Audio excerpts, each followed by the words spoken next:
నమస్తే అండి. ఎలా ఉన్నారు? బాగున్నారా? నేనైతే చాలా బాగున్నాను. మీరు కూడా బాగుండాలని మనస్ఫూర్తిగా కోరుకుంటున్నా. నిన్నైతే చేపల పులుసు పెట్టానండి. మన ఆంధ్ర సైడ్ స్టైల్‌లో చేపల పులుసు అయితే చేశాను. ఎలా చేశానో చూపిస్తాను రండి.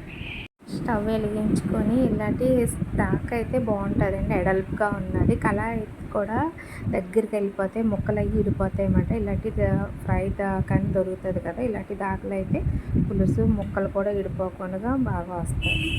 మా సైడ్ అయితే దాకలని గుండుగులని అంటారండి, అందుకనే దాకని అన్నాను. ఆయిల్ వేసుకున్నాం కదా, ఆయిల్ కొంచెం ఎక్కువే పడుతుందండి. చేపల పులుసు కదా, నూనె ఎక్కువ వేసుకుంటే కొంచెం నీసు వాసన కూడా రాదు.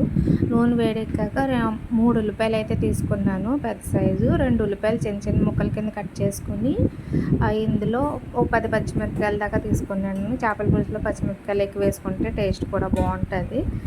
అలా కొంచెం సాల్ట్ వేసేసుకొని కల్లుప్పు అయితే వేసుకున్నానండి. కల్లుప్పు వేసుకొని కొంచెంసేపు ఉల్లిపాయలు వేగనివ్వాలి.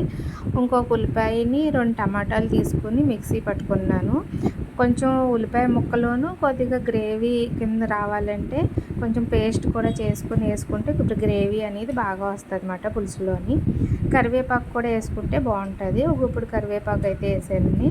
బాగా వేయించుకోవాలి. బాగా వేగిపోయాక కొద్దిగా ఉల్లిపాయలు వేగిపోయాక మనం పేస్ట్ చేసి పెట్టుకున్నాం కదండి, టమాటాలోను ఒక ఉల్లిపాయ పేస్ట్, అది కూడా వేసేసుకొని బాగా ఫ్రై చేయాలి. పచ్చివాసన పోయేదాకా ఫ్రై చేసుకోవాలి. టమాటా కూడా ఉల్లిపాయ వాసన పోయేదాకాని, లేకపోతే ఒక్కో సైడ్ ఒకలా వండుతారు. ఒక్కొక్కరు అయితే కనుక మొత్తం అన్ని ఉల్లిపాయలు, పచ్చిమిరపకాయలు, కొత్తిమీర, చింతపండు పులుపు, చేప ముక్కలు అన్నీ కలిపేసి పెట్టేస్తారు. మా సైడ్ అయితే కనుక ముందు ఉల్లిపాయలు అవి వేగిపోయాక ఉల్లిపాయలు అవి వేగిపోయినాయి కదండి, ఇప్పుడు బాగా టమాటా కూడా బాగా చెక్కబడిపోయింది, దగ్గరకు వస్తుంది కదా పేస్ట్. ఇప్పుడు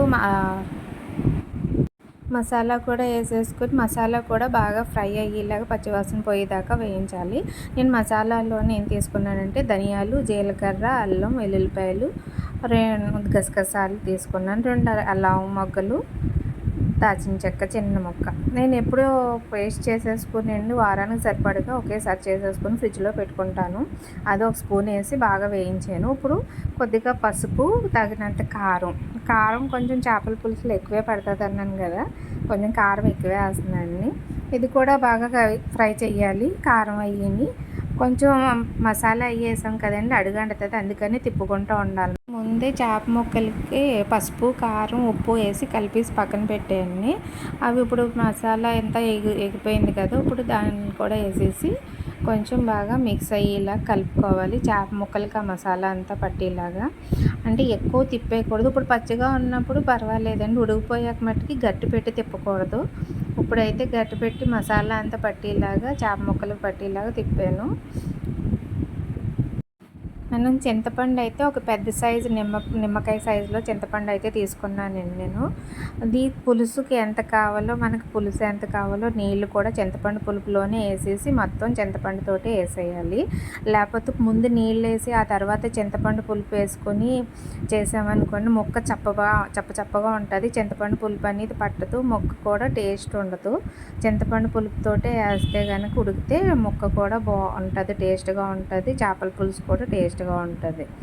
అందుకని చింతపండు ఎంత కావాలో మనకి, నీళ్ళు పులుసు ఎంత కావాలో అన్నీ నీళ్ళు వేసేసి చింతపండు అయితే పిసికేసుకొని పక్కన పెట్టుకున్నాను. ముక్క ములిగిలా నీళ్ళు అయితే వేసేసాను నేను.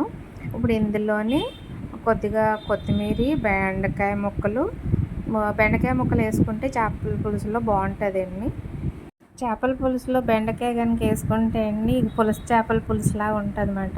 చింతపండు పులుపుతోటే చేప ముక్కలు అనేది ఉడికితే కనుక చేప పచ్చివాసన, అదే నీసు వాసన కూడా రాదు, కూర టేస్ట్గా కూడా ఉంటుంది. ఇలా కుక్కలు అవి వేసేసుకొని కొంచెం ములిగిలాగా గడ్డతో తిప్పుకొని పైనుండి కొద్దిగా కొత్తిమీర కూడా వేసేసుకొని మూత పెట్టుకుని చిన్న మంట మీద ఉడకనివ్వాలండి. అలాగ నేను 10 పచ్చిమిరపకాయలు తీసుకున్నాను అన్నాను కదండి, ఒక 5 పచ్చిమిరపకాయలు అయితే ఉల్లిపాయలతో పాటు వేపేసాను. ఇప్పుడు ఒక 5 పచ్చిమిరపకాయలు అలా పైనుండి వేసాను. తినేటప్పుడు పచ్చిమిరపకాయలు కూడా కలుపుకొని తింటే చాలా బాగుంటుంది పులుసు. పైన కొద్దిగా కొత్తిమీర వేసేసి మూత పెట్టేయడం అన్నీ. అలా చిన్న మంట మీద పెట్టి ఒక 5 నిమిషాల దాకా ఉడకనివ్వాలి. గట్టి పెట్టి తిప్పకూడదు. మనం తిప్పాలన్నప్పుడు ఒక క్లాత్ తీసుకొని ఇలా తిప్పాలి. గట్టి పెట్టి కనుక తిప్పామనుకోండి చేపల పులుసు కాస్త పప్పుచారు అయిపోతుంది. అందుకని గట్టి పెట్టి తిప్పకూడదు. ఇలా క్లాత్ ఏదన్నా తీసుకొని ఇలా తిప్పి మళ్ళీ పెట్టుకుని ఆ పై సైడ్ నుగరు కింద ఉన్నది కదండి, అదంతా ఆయిల్ కింద అయిపోతుంది అన్నమాట. మనకి ఆయిల్ మొత్తం తేలిపోతే పైన నూనె అంతా అప్పుడు మనకి చేపల పులుసు రెడీ అయిపోయినట్టే. ఇప్పుడు స్టవ్ ఆఫ్ చేసేసుకొని దింపేసుకోవడమే.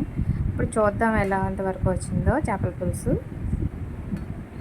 చేపల పులుసు అయితే రెడీ అయిపోయిందండి. గుమగుమలాడే ఆంధ్ర స్టైల్లో చేపల పులుసు రెడీ. ఇలా మీరు కూడా ట్రై చేసి ఎలా వచ్చిందో నాకు కమెంట్ చేయండి. వీడియో నచ్చితే లైక్ చేయండి, ప్లీజ్ లైక్. ముక్క కూడా ఇడిపోకుండా ఎంత బాగా వచ్చింది కదండి చేపల పులుసు. మీరు కూడా ట్రై చేయండి.